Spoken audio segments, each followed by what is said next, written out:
Assalamualaikum warahmatullahi wabarakatuh. Nama saya Muhammad Fikri, NIM 19234084, Prodi Perpustakaan dan Ilmu Informasi, Universitas Negeri Padang.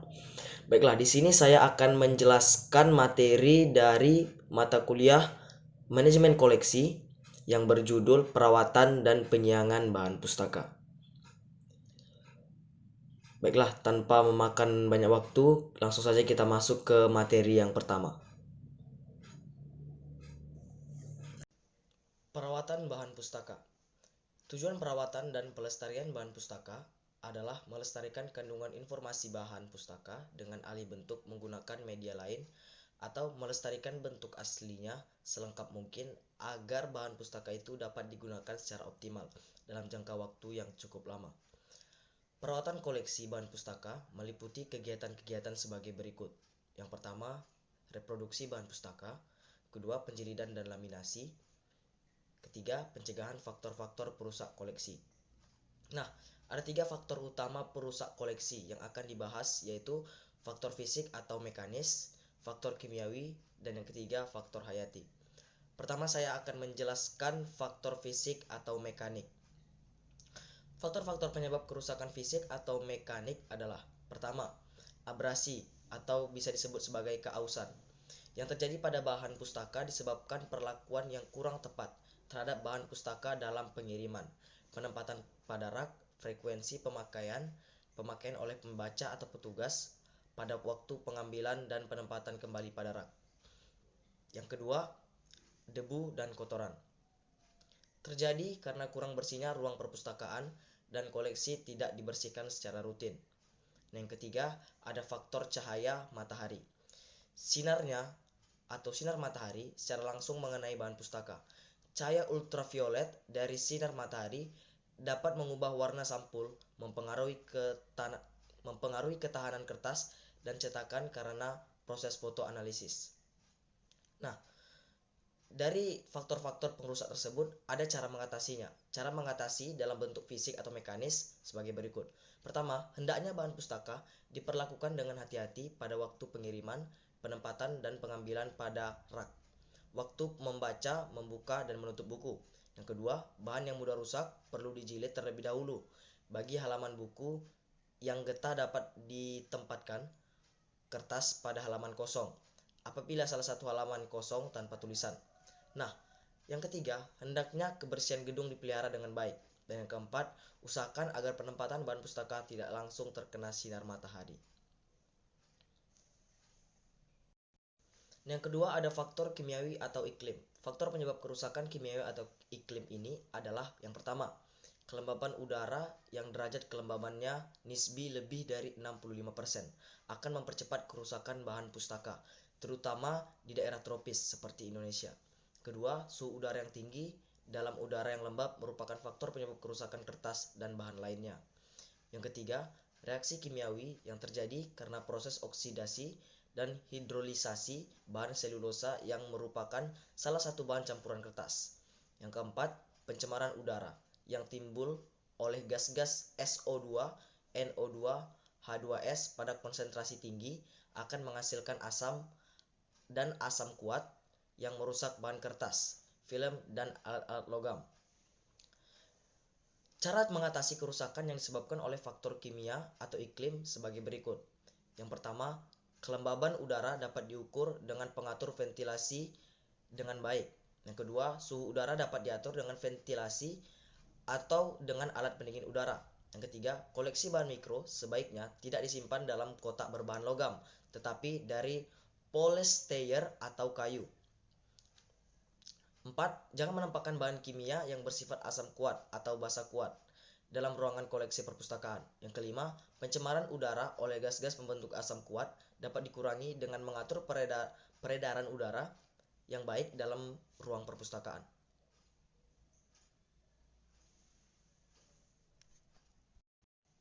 Ketiga, faktor hayati. Faktor-faktor penyebab kerusakan hayati adalah: pertama, beberapa spesies cendawan tertentu dapat berkembang biak dengan baik dalam kelembaban dan suhu udara yang tinggi.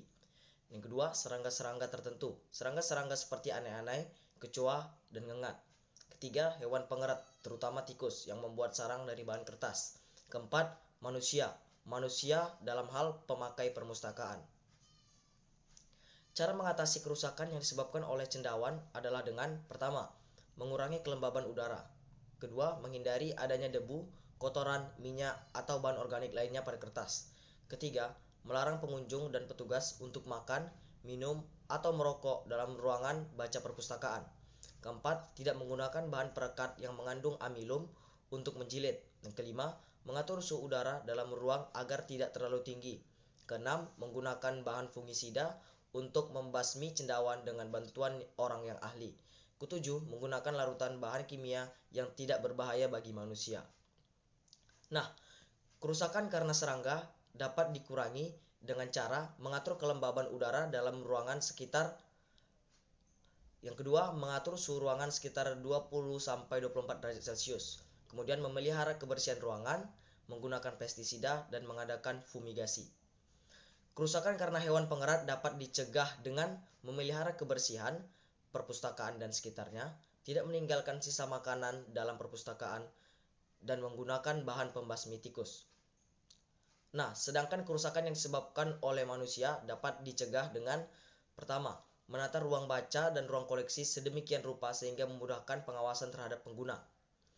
Kedua, petugas secara berkala berjalan mengelilingi rak-rak koleksi dan tempat-tempat yang tidak bisa dihindari posisinya kurang terlihat oleh khalayak ramai. Yang ketiga, membuat peraturan untuk melindungi koleksi dari perusaknya dilakukan oleh pengguna. Baiklah, kita masuk kepada penyiangan bahan pustaka. Penyiangan bahan pustaka merupakan salah satu langkah dalam pengembangan koleksi yang sulit untuk dilakukan, tetapi langkah ini juga suatu proses yang penting. Sebuah perpustakaan tanpa melakukan penyiangan, maka koleksinya menjadi tidak mutakhir dan sulit dimanfaatkan oleh pengguna karena koleksi tua yang tidak terpakai bercampur dengan koleksi yang mutakhir.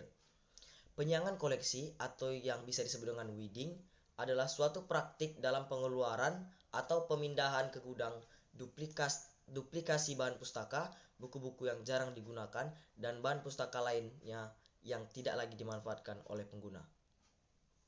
Nah, ada 4 alasan utama yang sering dikemukakan mengapa penyiangan itu diperlukan. Pertama, faktor menghemat tempat. Kemudian meningkatkan akses pada koleksi, menghemat dana, menyisihkan tempat untuk materi baru.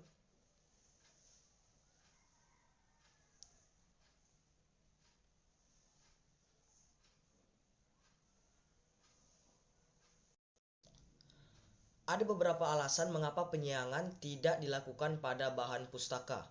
Pertama, tidak punya waktu, kemudian penundaan pelaksanaan, ketiga takut melakukan kesalahan, dan keempat takut disebut sebagai orang yang suka mengkilokan buku. Nah, pada penyiangan bahan pustaka terdapat kriteria juga. Pertama, sebaiknya perpustakaan memiliki peraturan tertulis tentang penyiangan. Kedua, hendaknya perpustakaan memiliki bantuan dari para spesialis subjek dari bahan pustaka yang akan disiangi.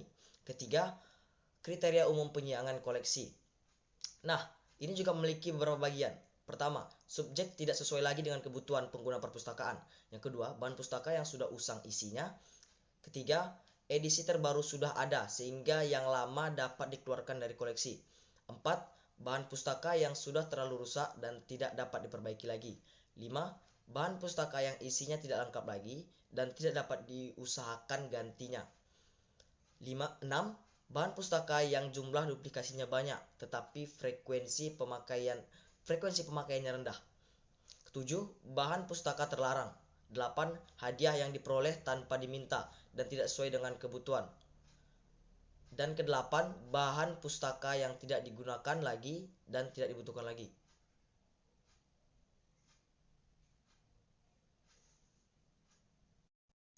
Ada beberapa faktor mengapa buku menjadi bahan pertimbangan untuk digudangkan.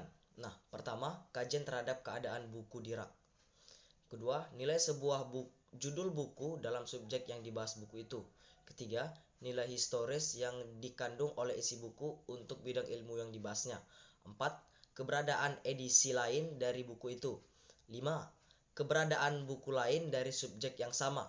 6. Tingkat pemanfaatan buku itu. 7. Kondisi fisik buku tersebut. 8. banyaknya buku yang digudangkan, maksimal perimbang dengan pertambahan buku, sebaiknya lebih kecil dari pertambahan buku setiap tahunnya. Nah, ada 3 alternatif praktis untuk memilih buku yang akan digudangkan. Alternatif-alternatif tersebut, yang pertama, penilaian dari satu atau lebih pakar dari bidang ilmu yang sama dengan subjek buku yang dinilai. Yang kedua, penilaian terhadap pemanfaatan buku itu oleh pengguna dan karakteristik tujuan dari buku itu. Yang ketiga, kombinasi dari kedua pendekatan di atas.